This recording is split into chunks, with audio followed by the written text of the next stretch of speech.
You've moved on. At least that's what you tell yourself. You've deleted the photos. You've stopped checking their profile. Maybe you've even started dating again. But then, out of nowhere, they show up.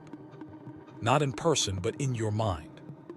A memory, a song, a random scent, and suddenly it's like they never left. Your chest tightens, that familiar ache returns. And you ask yourself, why can't I stop thinking about them? Why do they still live rent-free in my head, even after all this time? You're not weak. You're not obsessed. You're wired. Because when love ends, your brain doesn't move on when you say it does.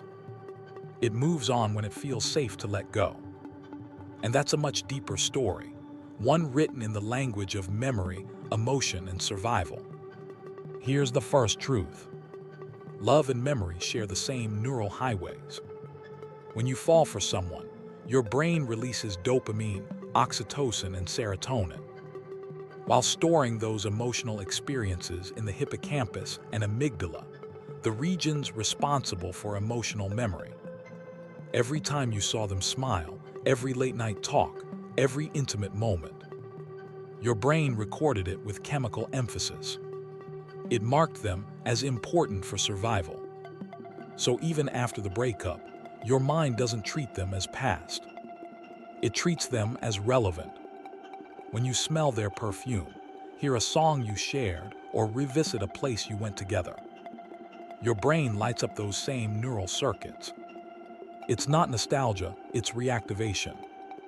That's why thinking of your ex feels so vivid. Because the brain doesn't delete emotional memories, it relives them. And here's the twist. Even when you've moved on logically, your emotional memory can still pull you back. Because emotions don't listen to logic, they listen to association. There's a psychological phenomenon called the phantom connection effect. It's when the emotional bond continues after the relationship ends, like a phantom limb that still aches even when it's gone.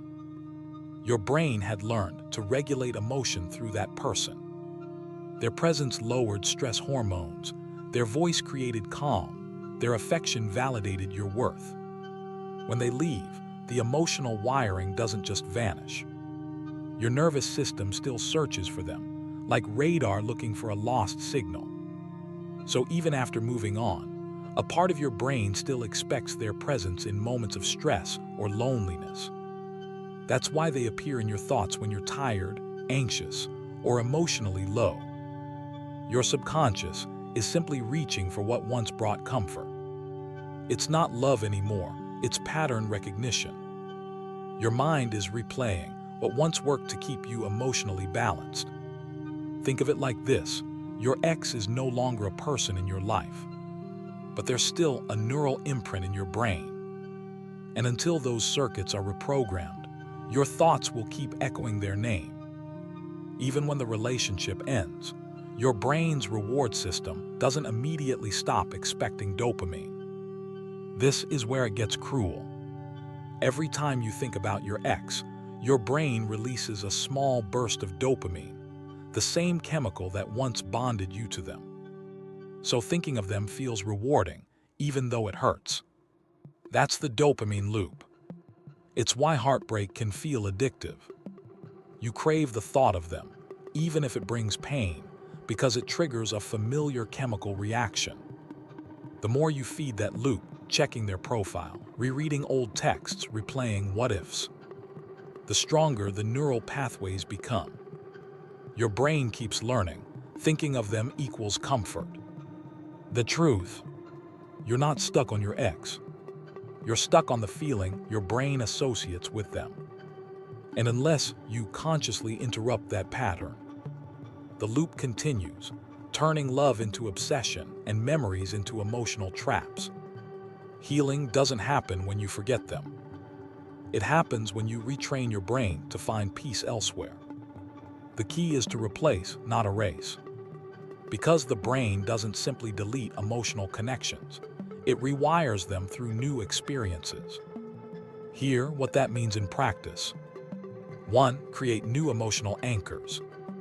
the same way you built memories with them. Start building memories with yourself. Go to new places, form new routines, listen to songs you've never associated with anyone else. Every new experience tells your brain safety exists without them. 2. Stop feeding the dopamine loop. No more late-night stalking. No just checking their profile. No rereading messages. Each time you resist, you weaken the loop. Each time you relapse, you strengthen it. Healing is discipline disguised as heartbreak. 3. Talk about it, but with awareness.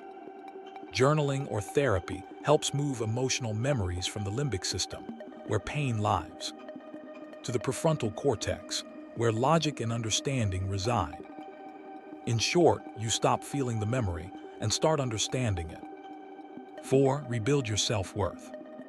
After a breakup, your self-concept takes a hit because your validation system was externally wired. So focus on your own growth, physical, intellectual, emotional.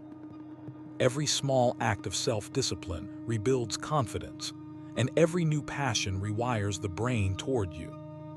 And one day, you'll realize something powerful. You're not fighting the memory anymore. It's still there, but it no longer controls you. It becomes just that, a memory. The reason you can't stop thinking about your ex isn't because you still love them. It's because your brain is still learning to live without them. Love is easy. Detachment is a skill. And healing doesn't mean you'll forget. It means the thought of them will no longer shake your peace. Because in the end, they weren't your forever. They were your lesson. And when that lesson finally settles, you'll stop asking, why did I lose them? And start realizing you were never meant to lose love. You were meant to find yourself again.